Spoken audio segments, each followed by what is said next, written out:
तो सीधा आपको लिए चलते हैं जहां पर सरदार वल्लभ भाई पटेल की जयंती पर हरियाणा सचिवालय में कार्यक्रम हो रहा है। मुख्यमंत्री मनोहर लाल ने शिरकत की है, दिखवाते हैं आपको।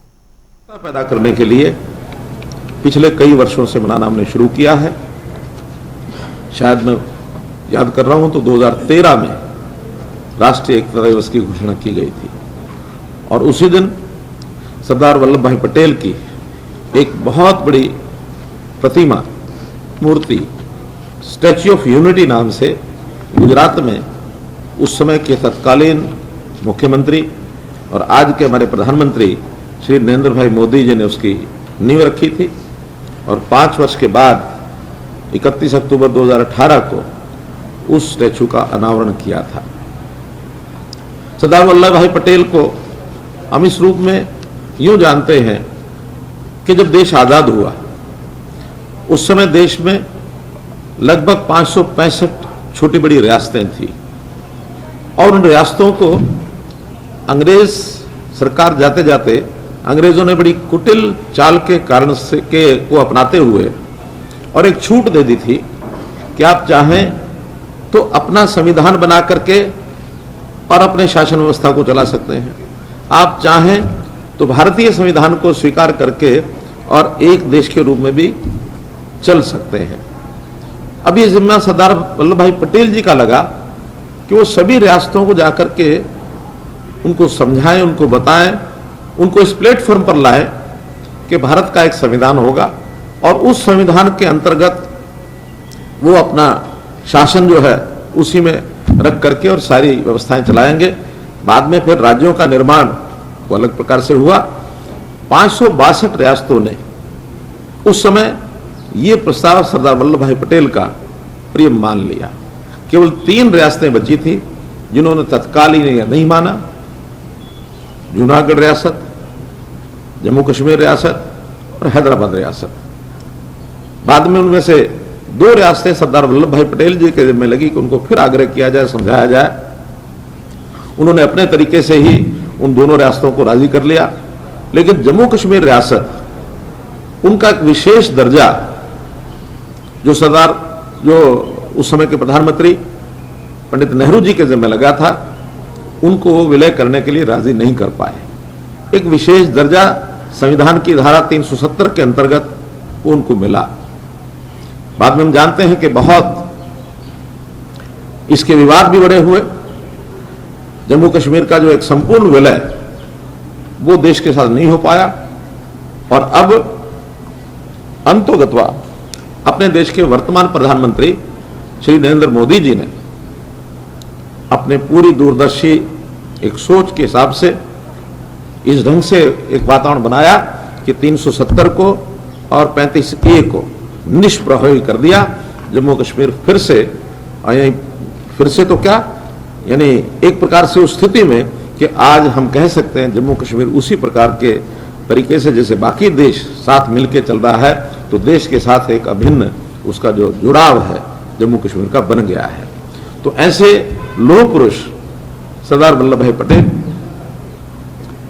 जिन्होंने देश के शासन प्रशासन, दूरदर्शी नेता होने के नाते से एक अच्छे गवर्नेंस के वो पुरोधा थे। यानी हम ये भी जानते हैं कि जो ब्रिटिश सिविल सर्विसेज थी उसको इंडियन सिविल सर्विसेज में बदलने के लिए उन्होंने कितना बड़ा स्टैंड लिया। स्टील फ्रेमवर्क ऑफ इंडिया, हमारी जो सिविल सर्विसेज जिसके अंतर्गत हम सब काम करते हैं, इसको दर्जा दिया गया।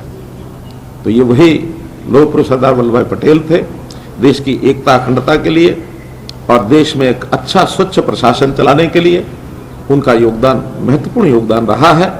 तो आज मैं इस अवसर पर, उनके जन्म दिवस के इस अवसर पर सभी को बहुत बहुत बधाई और शुभकामना देता हूं।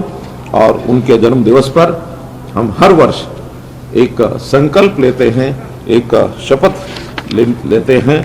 देश भर में ये शपथ आज ली जा रही है इसी समय, तो मैं उस शपथ को पढ़ूंगा।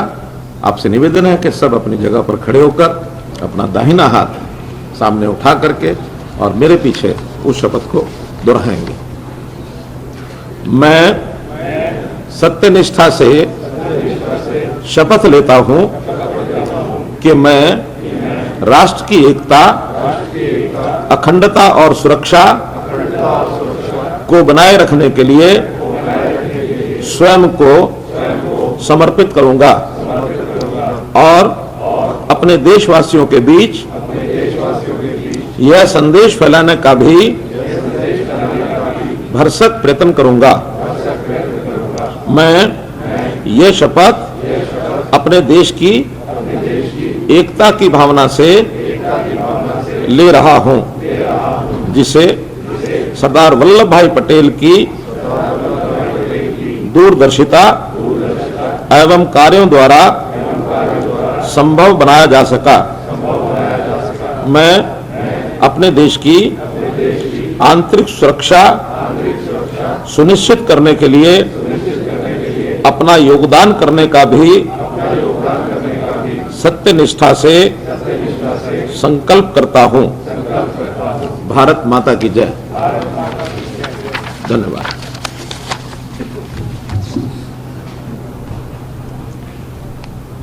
अब मैं सभी से राष्ट्रगान के लिए आग्रह करूं। हाल जिस तरीके से आप देख रहे थे, जहां पर मुख्यमंत्री मनोहर लाल सरदार वल्लभ भाई पटेल की जयंती कार्यक्रम पे पहुंचे हुए थे और उनके द्वारा संबोधित भी यहां पर किया गया। तो मुख्यमंत्री मनोहर लाल की तरफ से ट्वीट भी यहां पर किया गया है। तो आपको बता दें, ये ट्वीट अपनी स्क्रीन पर आप देख पा रहे हैं। जयंती पर हरियाणा सचिवालय में कार्यक्रम हुआ है और इसमें मुख्यमंत्री मनोहर लाल ने शिरकत की थी। तो आपको बता दें कि सरदार वल्लभ भाई पटेल की जयंती के कार्यक्रम में मुख्यमंत्री मनोहर लाल ने शिरकत की है और साथ ही साथ आपको बता दें कि इस कार्यक्रम में तमाम लोग मौजूद रहे हैं। चंडीगढ़ स्थित हरियाणा सचिवालय में ये कार्यक्रम मनाया गया है। आपको बता दें कि इस कार्यक्रम में मुख्यमंत्री मनोहर लाल ने बतौर मुख्य अतिथि शिरकत की थी। कार्यक्रम में मुख्य सचिव संजीव कौशल के अलावा हरियाणा सरकार के अन्य वरिष्ठ प्रशासनिक अधिकारी और कर्मचारी मौजूद थे, जिनको राष्ट्रीय एकता की शपथ भी मुख्यमंत्री द्वारा यहां पर दिलाई गई थी। आप अब से कुछ ही देर पहले अपनी स्क्रीन पर देख रहे थे, जहां पर मुख्यमंत्री मनोहर लाल ने शपथ भी यहां पर दिलाई थी। आपको बता दें कि देश की आज़ादी के बाद पहले गृह मंत्री के रूप में देश के 500 से अधिक रिसायतों का विलयकरण करने वाले राष्ट्रीय एकता के प्रतीक सरदार वल्लभ भाई पटेल को लौह पुरुष के रूप में याद किया गया है और उनकी जयंती पर सभी लोगों ने उनको नमन किया है।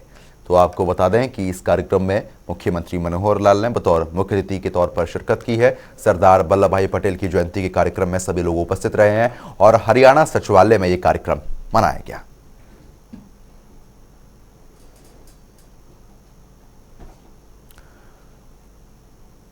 तो देखिए, फिलहाल लगातार कार्यक्रम अभी और भी हैं जिसमें सीएम शिरकत करेंगे। तो आपको बता दें कि जयंती समारोह में मुख्यमंत्री ने शिरकत की है